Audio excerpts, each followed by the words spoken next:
Welcome to ChristiTutionalist Politics podcast, aka CTP, in association with thelibertybeacon.com. And I am your host, Joseph M. Leonard, and that's Lenard.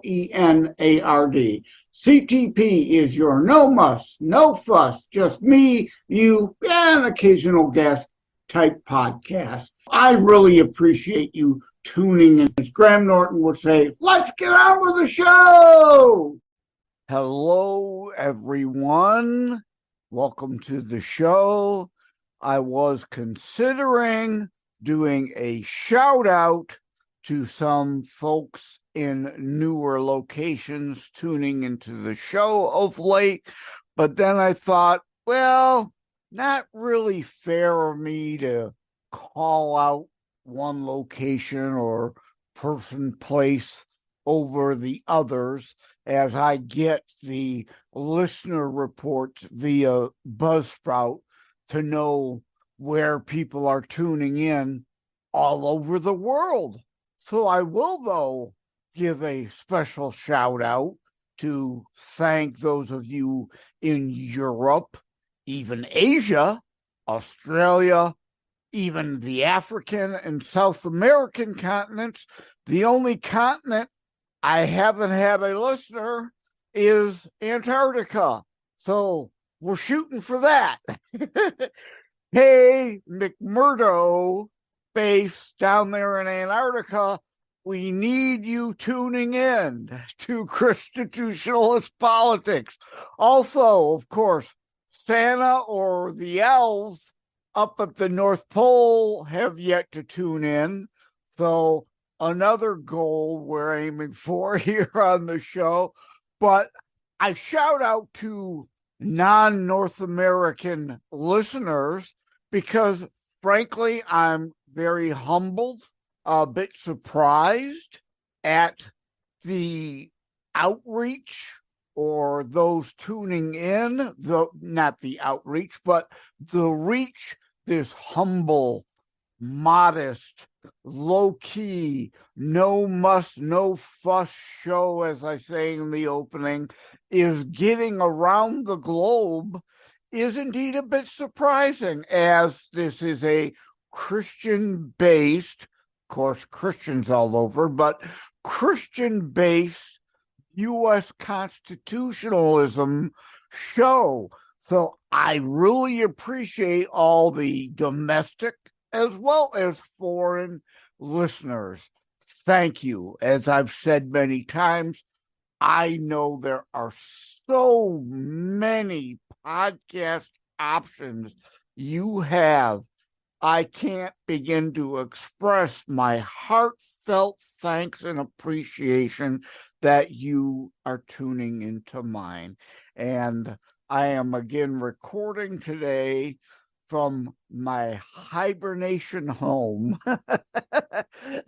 as I say, because it's so cold here in Southeast Michigan, negative wind chills. I posted on social media before we get into the heart of the show again, part 2 of frustrations of dealing with brain dead folks, or as the Liberty Beacon part 2 from last week piece, you cannot make leftists think, continued, or part 2. But I've recently posted just before starting this recording on social media. I'm not really happy about the snow we've got, but it is nice to be able to see out the front and back windows at the bunny tracks. Nice to see they're out of their rabbit hole, hopping about as I lay down rabbit holes politically for us all to go down together and melt leftist snowflakes. So I wanted to throw that metaphorical, analogical kind of social media post, pun and play that I threw out there today. But anyway, to continue my joking about that segue crutch that I've adopted of late to the content, the main content of the show, and a continued adaptation of my Red State / Town Hall piece titled Dealing with Our Frustration with the Politically Brain Dead from August 22 of 2009, and continuation from last 2 weeks of TLB, thelibertybeacon.com pieces. Here again, another week, and I can't get my words out correctly. Stumbling, mumbling, fumbling again. You'd think I'd get better at this by now, but it is what it is, and I'm leaving it all there raw and bare, part of the honest delivery between me and you. As I concluded last week saying I could go on and on, but folks either get it or don't, but yet I'm doing a part 2 and indeed going to go on and on more about the subject. Having said that, we will continue going on and on this week, as it is up to us that get it to get through somehow to those who don't. Access to information, truth, best persuasive arguments. Again, throwing back to 2 weeks ago, red pill strategy. Smart, strategic, chess moves, not random checker moves or, throwing darts at the wall, hoping we hit a target somewhere, maybe a bullseye on occasion. We don't lead with the king. And again, I know that's not a great metaphor, or as I like to joke, I'm far too clever an author and writer to use metaphors. I use meta-sixes. But can't pass on the lame pun. But you don't lead with the king. You lead with the pawns. You build up. You move on to bolder moves, more strategic moves. You start off slow and steady and build, but yet some don't get that. They want to lead with the king, so to speak. Again, bad analogy. I get it. That's not how chess works, but I think most get and understand that analogy. It is easier than ever before with all the links here at Red State alone. I said in the original piece, of course, sublinks in my articles I put at thelibertybeacon.com, links that I include in at Buzzsprout, where the show is hosted. You can find the transcript to the show there. The show notes lead the transcript, including link to the TLB piece and other related items that provide additional rabbit holes for you to go down. So check out Buzzsprout, ChristiTutionalist Politics, the latest show. Click on the transcript to find related links that you can share with people and go down those rabbit holes yourself. That is my overall point of all of this.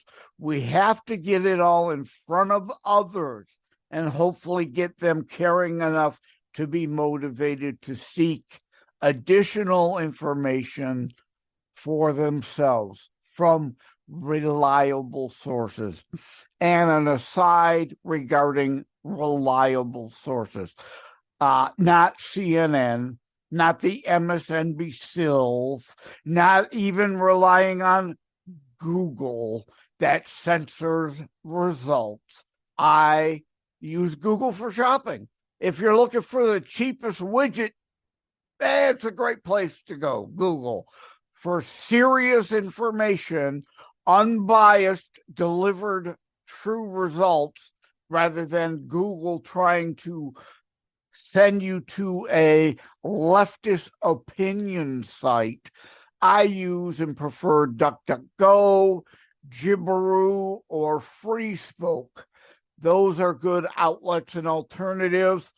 But I have an article on beforeitsnews.com that I wrote a couple years ago now. Where are you getting your who, what, where, when, and why, as well as opinion pieces, right? Where are you getting your news?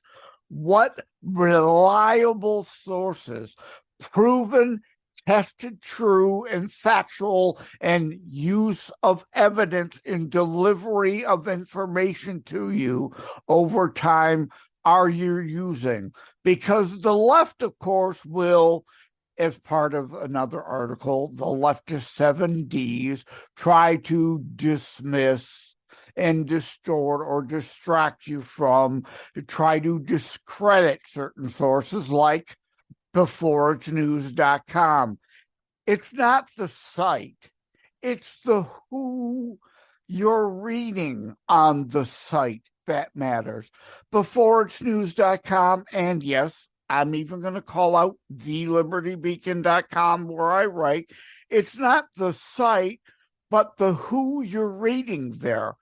There are some great source of information providers, and there are some really out there in the weeds, kind of crazy kooks. To go back to the red pill strategy, they want to go deep into the weeds and the most obscure stuff that people are just going to roll their eyes at. So it's not the where, it's the whom and what source, subsource within the site. Even CNN can have an occasional piece from somebody putting forth good information, but I certainly don't go to CNN.com ever looking for good information. So that is important to remember in all this about reaching out to people and trying to get people away from their emotional, hysteric, snowflake, wokeism, knee-jerk reaction to want to maintain their delusional bubbles, getting them solid information that's presented in a way like why I praise the Gutfeld show a lot. I've been saying for decades, we've got to compete in that arena of humor better, because humor can get past people's defenses at times, whereas you attempting to make a serious point will just be met with them putting their fingers in their ear and going, la, la, la, la, la, right? Hear no, see no, speak no evil. It doesn't do any good. Humor, comedy, one-line jabs, as I go into in part 2 of the article, can get through to people and plant a seed in their lame brain that might get watered and grow into something to actually get them to eat that food for thought and begin their red pill process.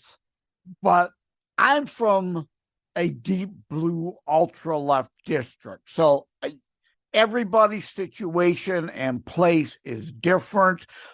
Blue areas, red areas, purple areas, getting people the information to get them not just better informed, but off their hind-side and involved, because let's just say, indeed true, 160 million people did vote in the 2020 election nationally, out of a nation of 330 million. Well, of course, some of them are children who can't vote.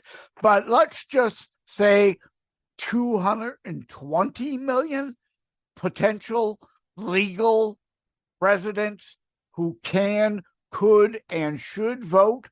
That still leaves 60 million people that didn't vote, who aren't having their voice heard, their vote cast. And if a majority of them are indeed part of what had been called in the past the silent majority, actual conservatives, Christians who have this dumb notion that you don't get involved in the worldly politics. I urge you to read not just my books, of course, but my friend Neil Mammon's book, Jesus is Involved in Politics. Why aren't you? Why isn't your church? Who in part is a mentor and not motivation, but inspiration is the word I'm looking for the creation of ChristiTutionalist Politics, to bring the whole Bible in context, that Romans, a whole book on being a good citizen, which means being involved. You shall be known by your fruits. How many times have I repeated that? Not your empty hot air online virtue signaling, whining, moaning, and complaining. You have to at least vote or shut up. You're not involved. You're not doing. You've got no, well, you do have a right to complain, your free speech right, but why should anybody take you seriously? You should be dismissed because you're not involved. You're just hot air. You're all hat, no cattle. But if 40 of those 60 million were actual Christitutionalists and voting, there would be a whole lot better people in Congress right now. They wouldn't even be able to cheat enough to defeat us. So get off your butt is part of the message of the show. You yourself need to be involved in getting others. But as I've already said, I, being in this ultra-left district, felt this frustration my entire life about trying to make leftists think rather than just their emotional knee-jerk reactions to everything. It has taken decades to bring some along to the light, and while it sucks, it is partly our job to help them, or if not, we just concede to the other side that we know employs the time, energy, tactics, etc. And as you can hear, the phone is ringing because I forgot to unplug the phone before hitting record. Last week, I was clearing my throat at the beginning of the show because I didn't do that before hitting record. Today, I forgot to unplug the phone. You can hear it ringing, which, of course, I'm ignoring. Hey, whoever, I'll call you back. But those who actually put in the time, the energy, and tactics, like an Acorn, remember that name? They didn't go away. They just reformulated and reconstituted under a new name, still engaging in illegal activities and getting away with it. Union leadership that ignores their union rank and file wishes and desire to bamboozle others. We have to counter that. It has to be countered, and we cannot be as badly as lazy as liberals and just expect others to do it. We have to be involved in at least some ways to reach those we know to be otherwise complete idiots, unwilling to think, do any research. They just want to coast through life. And I get it. I said on Wham Radio, Abolitionist Roundtable show this morning, as I was calling in to participate in that show, about, I get it. Leftism is great in a sense in that you don't have to think. You just have to feel and coast through life and, do for me rather than me do for myself or anybody else. Leftism is simple and easy and stupid. So I get the attractiveness of it by and for some people. We also have to, I am not even reading my note correctly. We also have the trouble of bluism expanding into red areas, and that we must keep our own side properly motivated and engaged in order to make sure red districts and states don't slip to purple or to blue. I mean, right? I wrote about expanding and exporting bluism decades ago. We're really seeing it now with people fleeing New York and California for Texas and Florida and Tennessee and other places. And we have to make sure they wake up to the fact that they don't stupidly vote for the same kind of morons that created the hellholes they're trying to escape from. There's a reason they're moving out of those places into these other places. Hey, morons, don't turn your new residents into the same shithole as your previous residents because you vote for the same kind of idiots destroying America. I'm going to wrap it up here. Of course, please see more content available in You Cannot Make Leftists Think Continued Part 2, piece on thelibertybeacon.com. I have the Dennis Prager Liberalism versus Leftism that, again, I apologize. I make mistakes. I, too, have been saying liberal forever and ever, when really there's a difference between classical liberals like a Brandon Strzok and a Candace Owens that are still reachable. We can get them to think and to red pill versus the leftist ideological snowflake woke-tard just looking to coast and remain in their delusional bubble. So that liberalism versus leftism, Dennis Prager is embedded in the TLB piece, as well as I will try to embed the video sneak peek behind the scenes version of last week's and this week's show, so you could see the video version of that through the TLB correlating piece to this show there. Thank you all. Take care. I hope you're not buried under snow and dealing with negative wind chill temperatures where you are. Till next week, Joseph M. Leonard signing off. Stay with us. We'll be right back. Hi, my name is Ed Bondarenka, and I host Your American Heritage on Saturdays at 2 in the afternoon on this station. Your American Heritage is a show about the struggle we find ourselves in and how to react to it in the light of our biblical and American heritage. Listen to it while you're working around the house, the garage, cleaning the guns, walking the dog, driving, or just lazing around. Join me at 2 o'clock Saturdays here on Wham Radio, 1600 AM, 92.7 FM. God bless America.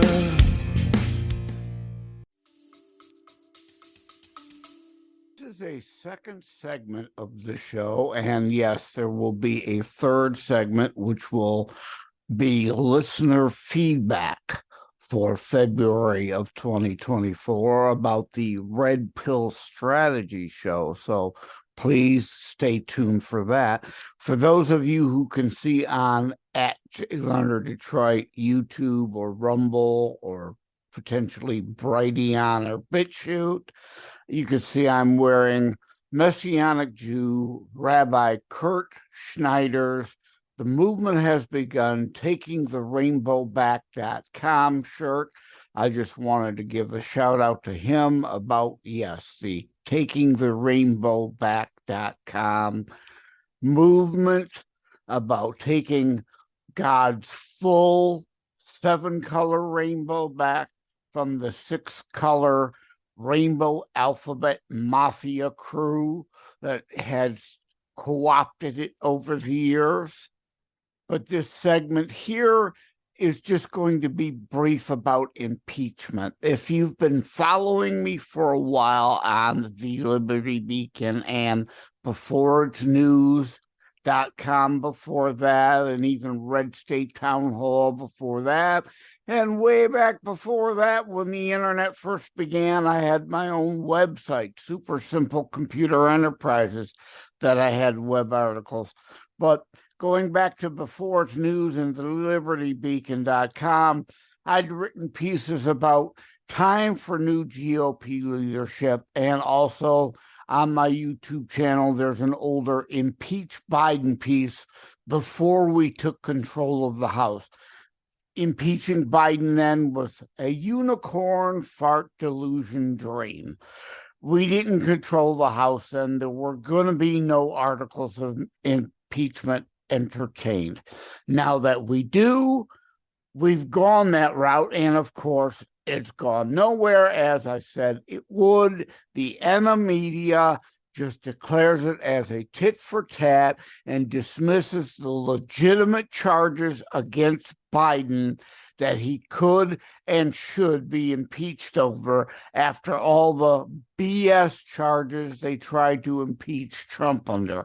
I've said all along, and the point of this brief segment is that we need new leadership that is imaginative, creative, and we should have been impeaching Mayorkas, Buttigieg, Granholm, and others in the cabinet before Biden to show that this isn't the same old political tit for tat and, well, they did it, so we're going to do it. No, bring up Mayorkas, Buttigieg, Granholm on, especially Mayorkas, dereliction of duty. They have taken an oath of office to uphold the laws and the wide open borders. They are ignoring every single immigration law on the book, violating their oath of office, and he should be brought up on impeachment charges for dereliction of duty. And lo and behold, finally, somebody's been listening. The U.S. House under Mike Johnson, who I supported. Getting rid of McCarthy was a good thing, a needed move. Mike Johnson hasn't been perfect. Nobody's perfect. How many times do we go over that? Know what I'm saying? But Mike Johnson's been better, still nowhere near good enough of what we need in the speaker. But as of now, we're talking, they have a 2-seat majority in the House because of the Santos fiasco, which was also a whole other discussion. You've got Jamal Bowman pulled the fire alarm, literally interrupted a congressional session like some of the Jan 6ers are supposedly in jail for insurrection, interrupting a congressional session. But Jamal Bowman, whatever, no charges. Slap on the wrist, just a censure. The ethics committee have now dismissed any further action. He needs to be expelled from Congress. George Santos lied his way into office. How many Congress people do that every election and re-election? Lie their way into or back into office. George Santos' lies were just different sort of lies. The difference being when George Santos got there, he wasn't willing to play ball with the deep state, the CINOs, the rhinos, and the fascocrats, so they wanted him gone. But Jamal Bowman, hey, he gets to stay. You know, Ilhan Omar, Adam Schiff, who has lied over and over and over about evidence that didn't exist about Russian collusion. He's still in Congress while he's now running for Senate in California. But that is an aside. The point here, Mayorkas clearly in violation of oath of office and guilty of dereliction of duty. That is the first impeachment that should have been brought to the U.S. House. Of course, The U.S. Senate, controlled by Democrats, is not going to remove him. But the point here being, finally, some out-of-the-box thinking and something the media will still say, oh, this is a nothing burger. Oh, this is just political games. But it's not the same old goings on in Washington, and something they should have done long ago. And after Mayorkas, move on to other members of Biden's administration to impeach them also.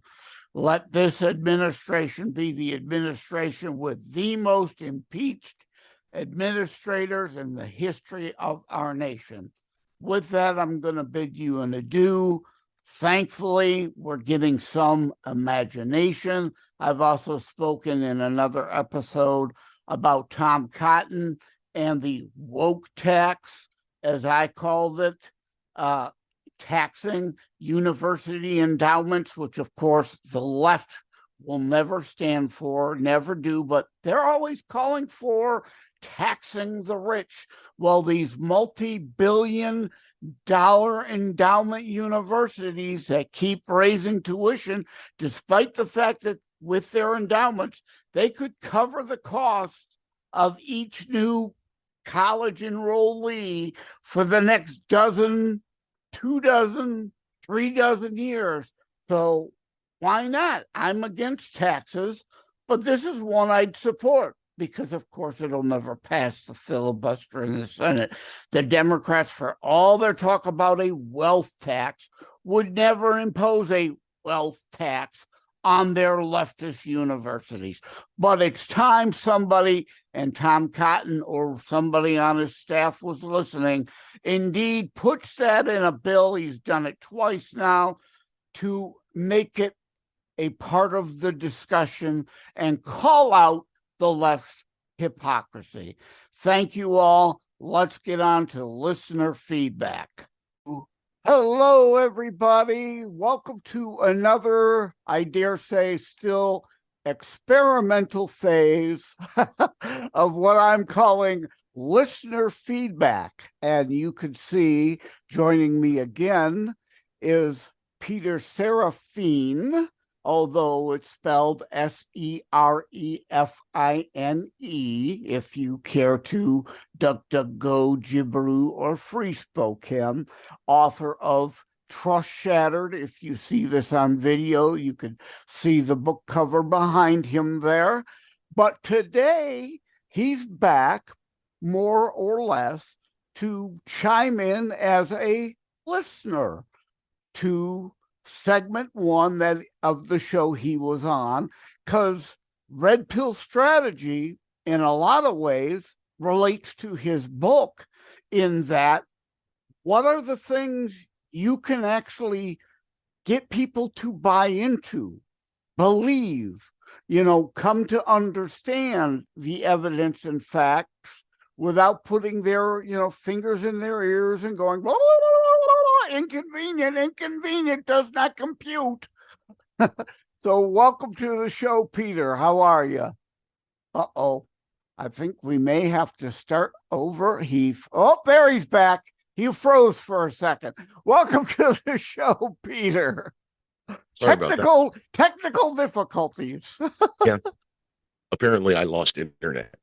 I don't know how that happens because I have a hard landline run to my computer, but we'll say it's CIA. They don't want us having this conversation. Yeah, the NSA. I often joke about that. I have a hard RJ45 Cat 7 line, goes to my Wi-Fi modem router also. So in case of Wi-Fi issues, there's a direct line to try to avoid that.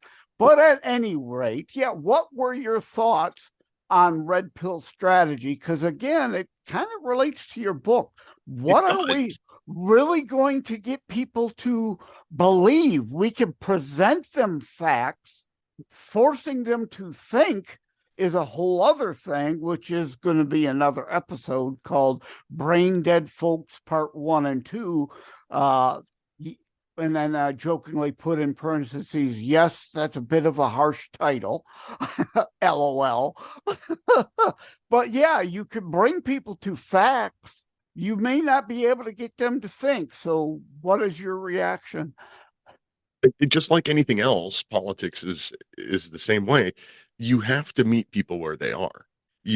We all have had that experience, whether you're talking to a mechanic or a doctor, or you're talking an attorney, you're talking to somebody who specializes in one particular topic. And let's say it's your doctor, and your doctor is giving you a medical diagnosis. For example, I'll use a real life example. I have plantar fasciitis. I had no idea what the frick that was. I just knew my foot hurt all the time. So I go to the doctor, and he says, "Oh, your plantar fascia is inflamed." I'm like, What's that?" Yeah, what does that mean really Right. in layman's terms, right? Right. So you have to meet them, whoever it is you're talking to, no matter what the topic is, you have to meet them where they are and then bring them up slowly. So in the case of my foot, it's a matter of, well, the plantar fascia is the connective tissue that runs from the ball of your foot to the heel of your foot. And when it gets inflamed, it wants to shrink, and that makes your foot curl, and anyway, so now I understand it all. But that's how it works with anything else. I told you the new book, Trust Shattered. The whole first part of that is about government being involved in our healthcare in one way or another, medical experiments, FDA revocations, all kinds of stuff like that. What I did, I wrote this book for that purpose, for the meet people where they are. It's written, there are no conspiracy theories in here. There's not even anything in here that anybody could possibly accuse of being a conspiracy theory. But they will. But everything in it is something that the government has already admitted to. But they won't look at that evidence. Well, then they're just being stubborn and obstinate, and there's nothing you can do. Right. A show host, a friend of mine who hosts another show, he has two phrases. He says the don't get it and the never gonna get it. The never gonna get it, you can't possibly switch them. You can't get them to open their eyes long enough to even consider another possibility. A don't get it person is somebody that just doesn't get it. And you can teach them. You can open their eyes. Don't bother. Don't try. The never gonna get it. You're right. There are some people that would pick up my book and read it and go, well, this is just right-wing small government talking BS. Even though, like I said, there's nothing in there that's conspiracy. The entire book is things that are easily proven, the things that the government has admitted to. And I did that on purpose. So the point is, you read the stories of part one, and you go, okay, the Tuskegee medical experiments, the San Francisco biological tests, the Operation Sea Spray, MK Ultra, Project Sunshine, FDA revocations. You read all of this stuff, and then you kind of wrap it up in the conclusion chapter of that first part, and it's like, do we really want the government that has this track record involved in our healthcare at all? Exactly. And that is not to get into the current experimental that even the father of the mRNA concept said was not ready for prime time. Right. He said it. You could see that on video. And things are now coming out from the CDC about, indeed, the heart issue side effects. And indeed, they were approved for emergency use, not properly tested. That's avoiding all of that because over time, more and more will come out, but many are still going to be labeling all that as conspiracy lunacy. Now, see, I did touch on that in the book, but again, in the idea of trying to avoid the conspiracy lunacy label, I talked about it in that, okay, so here's this vaccine that came about in 6 months. Now let's look back at the previous chapters of this book and see the 100 years of history. Context. Why would, you have to at least acknowledge that people have a reasonable reason for being skeptical. That's basically what I did in that room. I agree. They changed the definition of the word vaccine on the CDC website. They used an emergency use authorization, which by definition means it's an experimental drug. And oh, by the way, that means Nuremberg Code applies. So informed consent. And Oh boy, now, oh, yeah, whoa, hold on, way into the weeds there. Oh, I'm sure we've lost anyone who would be considered remotely middle or left is like, woo, tuning out. right. See, and that's why you don't jump in with that. Exactly. My whole point of red pill strategy. You don't lead in chess terms. Bad analogy, bad metaphor. You can't lead with your king, but you don't lead in chess with your king. You lead with pawns. You work your way up, build your way to a broader, grander strategy. Yep, exactly. And that's kind of what I try to do with all of my writing, both on Substack and in my books, is I try to lay out the reasons that I think the way I think, and put it in terms that anybody can understand. I mean, I'm high school educated. I never went to college, so I don't write academic think pieces, whether they're the articles on Substack or my books. None of them are hugely academic pieces.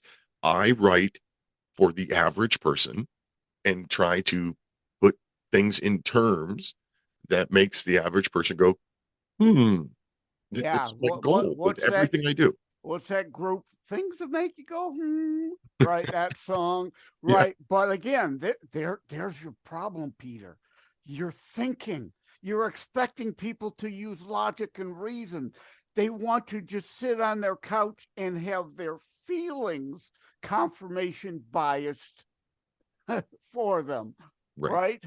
And like I talk about in Red Pill Strategy, will the subsequent Brain Dead Folks 1 and 2, and yes, I know, harsh title, it's meant to be somewhat inflammatory, for a reason and to make a point, but shock, denial, anger, acceptance, like the stages of grief. As you said, you have to meet them where they are. There's always going to be a shock of someone who first licks that red pill. And then often is a denial. You have to then get them to the anger phase, so they are angry at all those who have been lying to them while you're trying to give them truth to eventually get them to the acceptance phase. And then they do something about it phase that comes afterwards. Well, yeah, we can hope for that. I'm I don't know. It's sad. That's one of the main reasons I started ChristiTutionalist Politics. Try to get Christians to recognize the full Bible in full context. I'm having tongue tie like we did the last time we spoke, in full context. As a friend of mine, Neil Mammon, has a book, Jesus is Involved in Politics. Why aren't you? Why isn't your church? A lot of people just shut out a lot of the context about being a good citizen and just render unto Caesar that whatever the government does is, okay, fine. I'm somehow above this all. Well, you will answer, you shall be known by your fruits. If you've done nothing to sow good fruit, and we're all dealing with that rotten fruit that's being reaped, you in part are responsible for that. So that's part of the point of my book. You can't just virtue signal online. You must do things, demonstrate your faith, not beat someone over the head with a Bible. I'm certainly not talking about that.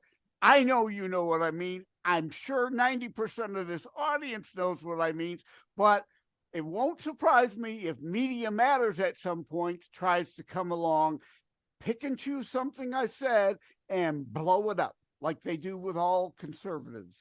But even in spreading your faith, you have to meet the person that you're speaking to on their terms. If you're, on a pilgrimage and you're in some, pardon me, some, backwoods third world country who's never heard of Christ or Christians, you can't jump right in and explain the Trinity.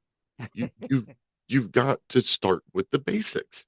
Yeah. You have Yeah. to meet people where they are. I believe in your last episode you talked about with children. You can't hand them a copy of War and Peace or Victor Hugo's Les Miserables. You have to start with Dr. Seuss and fairy tales. Yep. And then and Robin Hood, which is again yet something else, the left twists. They stole from the sheriff who was acting on behalf of the king, quote, the state, in confiscating from the poor to give to the state, not just any random rich people, the state, take from the state to give back from those it was stolen in the form of taxation. And no one I know believes in no taxation whatsoever, that something to some degree has to fund some parts of the government. Like I'm on about a flat tax. I think flat tax, no deductions. If 10% is good enough for God, it should be good enough for our government. No deductions. Those who rent shouldn't be subsidizing someone like me who owns a home. I don't have a mortgage currently on it, but if I did, renters shouldn't be subsidizing my mortgage. I don't have children. I thought I would. I planned on it. It just never happened. But me, childless, should not be redistributed to aid and abet those with children, right? What we earn a small percent to fund all the aspects of government, because I don't care how poor you are. Actually, in a lot of cases, the poorer you are, the more you get out of the government. So why should they pay zero towards things that benefit them? I've written about taxes many times, both in books and in articles, and I believe the flat tax is an improvement. But I've recently come to the conclusion, well, first off, I think there should only be one form of tax, whether it's an income tax, a sales tax, a property tax. I don't care. Pick one, and that's the only one you get. You get what you get, and you divvy it up between county, state, local, federal. Or you get like they have in Canada, which is why I am against, where I know you're about to go, the value-added tax, the fair tax, unless it's part of a repeal and replace of the 16th Amendment. I say no way, because that is part of the fair tax plan. It actually has it depends on which one you read, right? The bill that's floating in Congress for fair tax says that if the 16th Amendment isn't repealed within, I don't know, 18 months, 2 years, whatever, then that bill expires. Then fair tax bill expires. Yeah, that's nice and great in theory. I don't really like. I like the idea of the fair tax. I like the idea of sales tax, not value add tax, sales tax and only sales tax, because then you're only being taxed when you spend your money. Now, and that also gives you at least a modicum of control over how much tax you pay. You can go buy the $200,000 luxury car and pay the tax on that, or you can buy the $20,000 car and pay tax on that, or buy a used car and don't pay tax at all. So you get at least I'm sure they would still tax you on the used car. But here's the flaw in that logic. No Congress can bind a future Congress. The bill, the minute the next Congress goes into session, it is now all really moot and dead, and they could change it to say, we don't like that repeal part. We're just going to line that out. And you get both taxes. So that's why I say no. Well, I agree.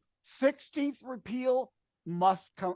Or again, it must be part of an actual constitutional amendment, repeal and replace, for me to support it, because I've been involved in politics since 1978. I've seen enough of this bait and switch. Well, we promise, we pinky swear, and 2 years later, right out the window. But anyway, we've gone kind of down other weeds I'd never intended for us to go. And this was just meant to be a quick, brief, short segment on indeed red pill strategy. And we've covered that. So you and I think are on the same page on so many things that we could go for a 4-hour show, but I know no one would watch it. So my wife wouldn't be happy about that either. Yeah, it wouldn't do any good to do that if people aren't going to do it. So I try to do my shows always less than an hour, and things like this, no more than 20 minutes do I want, even less than that. So there are small bite-sized things people can chew. So thanks again for joining, Peter. Take care. God bless. Thank you for having tuned in for ChristiTutionalist Politics show.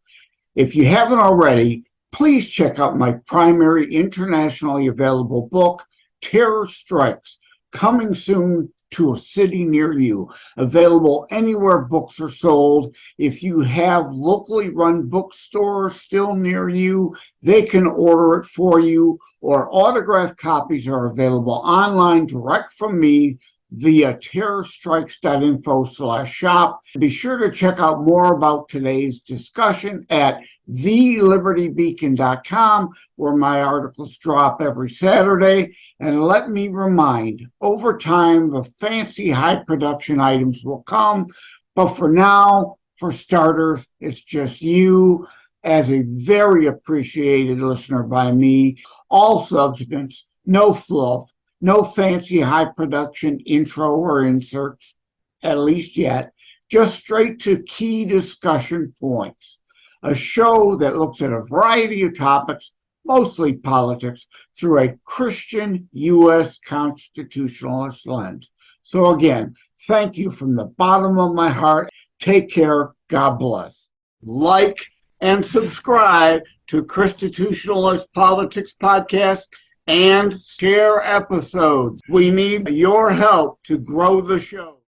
It is a myth that terrorism stopped during COVID. Unfortunately, mainstream media opted to prioritize pandemic hysteria over promoting all news. Terrorism continues. Simply hoping that it doesn't affect you is not a strategy. The new book, Terror Strikes, coming soon to a city near you, featured on The Author Show, is now available in paperback from bookstores, online, or as an ebook exclusively through Amazon Kindle. Terror Strikes, coming soon to a city near you by Joseph M. Leonard. Order today.